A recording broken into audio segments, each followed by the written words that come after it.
Hi guys, so I just filmed the exact same video in French a few minutes ago. Yeah, I guess I should really try to write subtitles to my videos, but when I tried to do it, I found it more time consuming than actually refilming videos. And I also feel like maybe some of you do not want to read subtitles. Personally, I like having a voice rather than read subtitles, but yeah, anyway, I'm gonna try to make this video as quick as possible because, as I said in my French video, I still have no internet connection at home. You may see it or not because it kind of looks similar, but not really. I moved. I am in my new apartment and I am so happy about it because, quite frankly, even though my previous apartment was nice, like I had 2 different rooms, it was big enough for one person, it was quiet and everything, I just never felt comfortable and never felt at home in this apartment. I don't know why.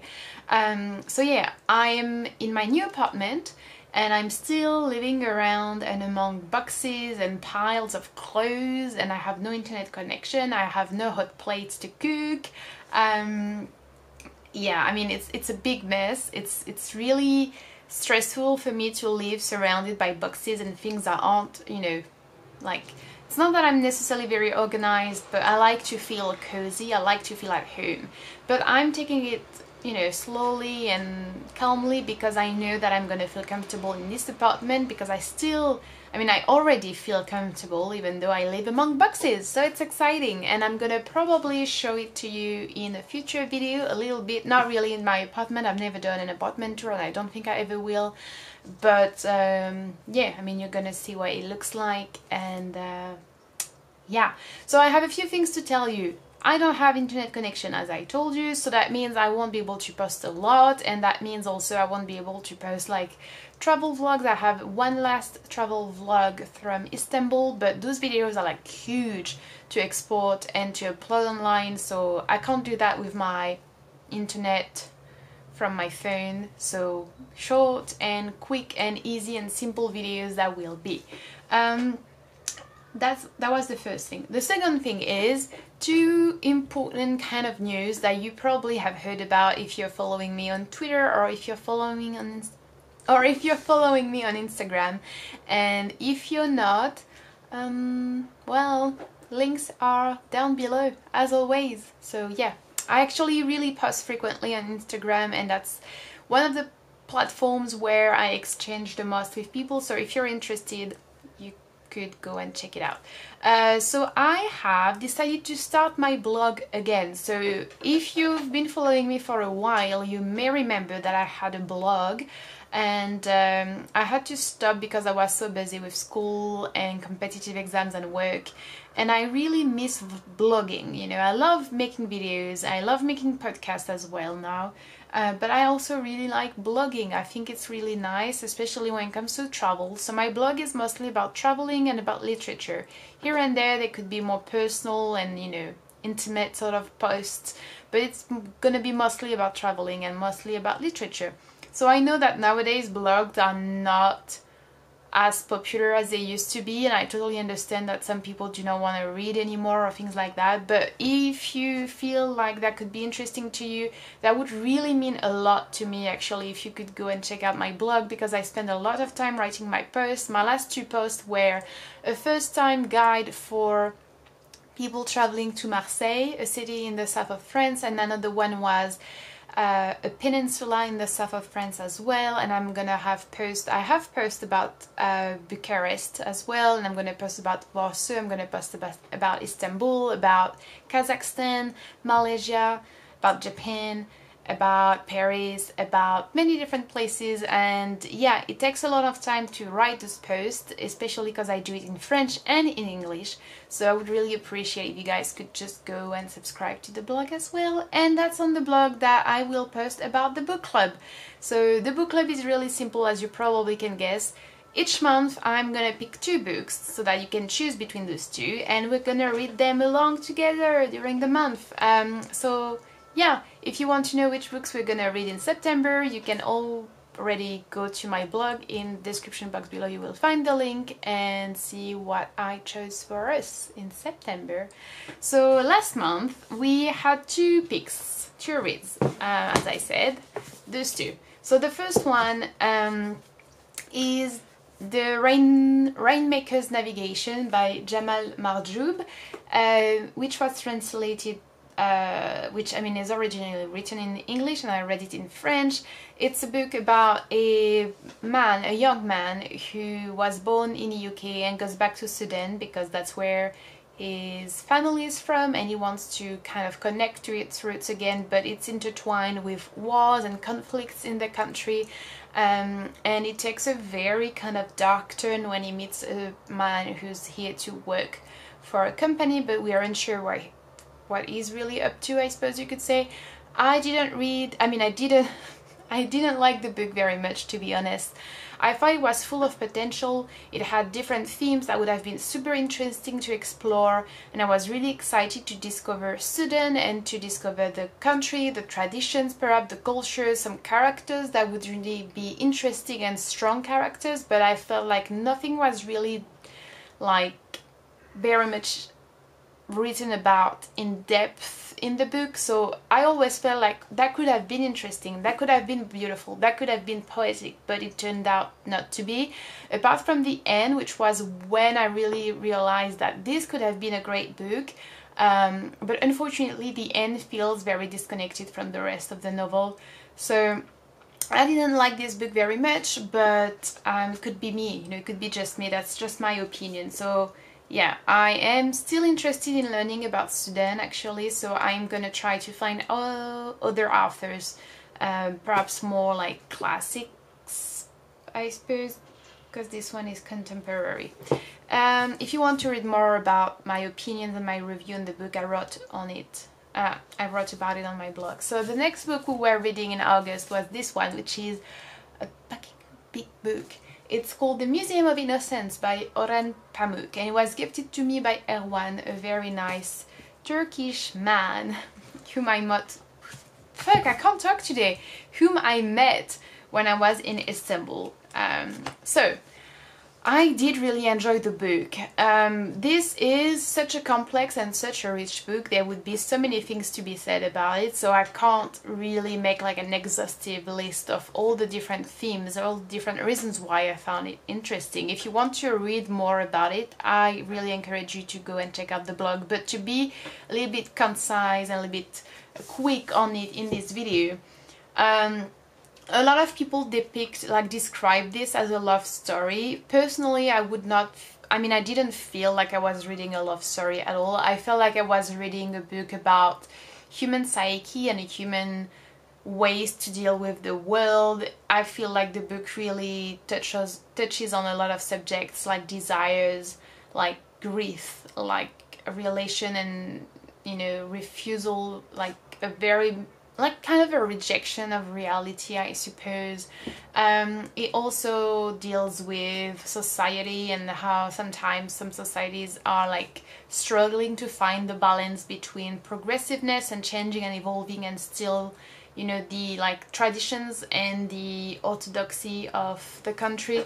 I also really liked the way it was written. Like, I feel like the narrative is very ingenious and articulate and smart, especially the narrator figure I think is really well done. I really like that you have this coherency between the themes and the style of the book, the way it's written, the point of view, the length of the book really embody the themes, which is a story of desire, a story of grief, of waiting for someone and longing for someone. And I found that how objects are described and portrayed and dealt with in the book is really interesting. Actually, when I was at uni, I think my first year of master maybe, I had a whole seminar about objects in literature, and it was actually really interesting, and I feel like this book really takes it to the next level. So yeah, I would definitely recommend this book. It's a big read.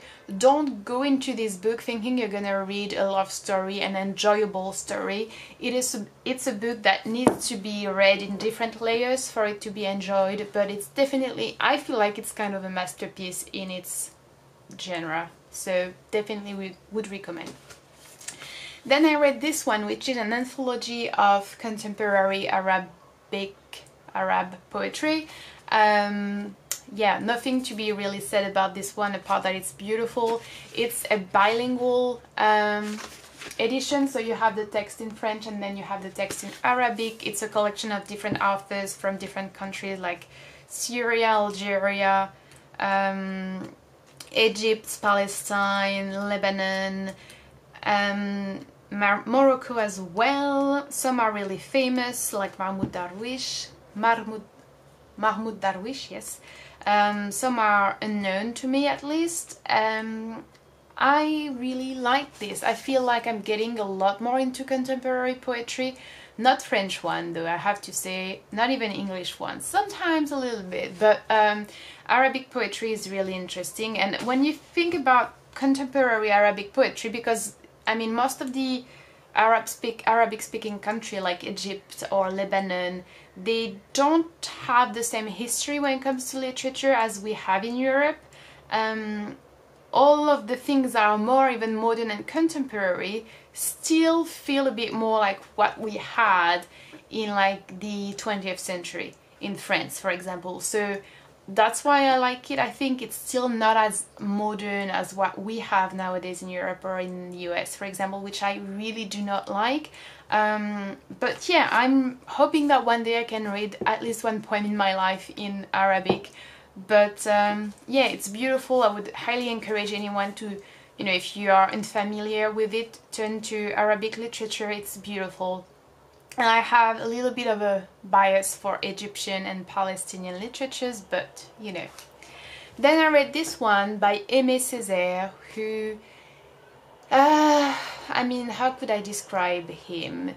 He's the man, he's the poet, he's the writer, the thinker who kind of created the movement called Negritude, which would be translated as what in English? I don't know, but basically nègre means negro or nigger in English, and negritude is like the movement based on this noun and refers to the literary creation of a few poets who really took in their black identity and colonialism and decolonialism and, you know, just being in between, I suppose, when it comes to languages and artistic history.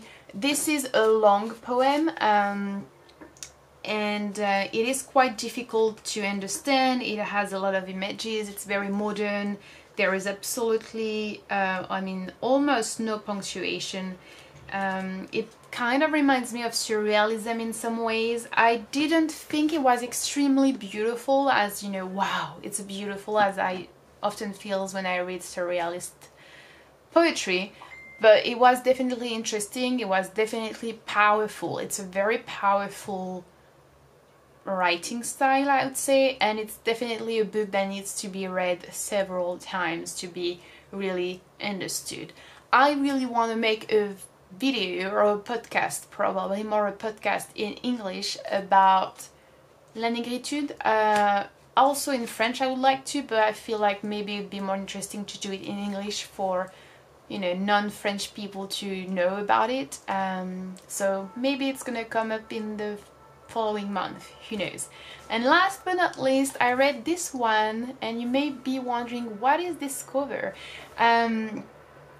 This cover is that weird looking, perhaps, because it's actually a book for kids, for teenagers. This is the first book I'm going to teach my class because I'm starting teaching literature like in a few days, and this is the first short story we're gonna read. It's called entitled Marianne by Georges Sand. Georges Sand is an amazing writer. I need to talk about I need to tell you about Georges Sand on this channel at some point. I will do, I promise. She was a writer of the 19th century. She was friend with Flaubert. She has a very poetic style, even though she was part of, perhaps, I mean, she, if you were to describe her style, is probably more of a realism thing than anything else, but she has a very sensitive way to write about nature, about art, about relationship. She's very witty as well. She talks about humans in a way that is so like well done, and the way she talks about women and women's condition is just so interesting. She was a very, very independent and strong woman, and I really admire her so much. So I was really happy that I could choose a book by her, and that, you know, I can share more of her work, because I feel like she's kind of underrated in France at the moment, which is a big shame. She's so witty, so funny sometimes, so strong and independent, and so sharp in her like perception of the world. So I would highly suggest you know, check her out and try to read at least a short story by her. She's worth the discovery. So yeah, I really hope you enjoy watching this video, guys. Let me know what you've been reading this month. Don't forget to go check out my Instagram, my Twitter, and my blog now.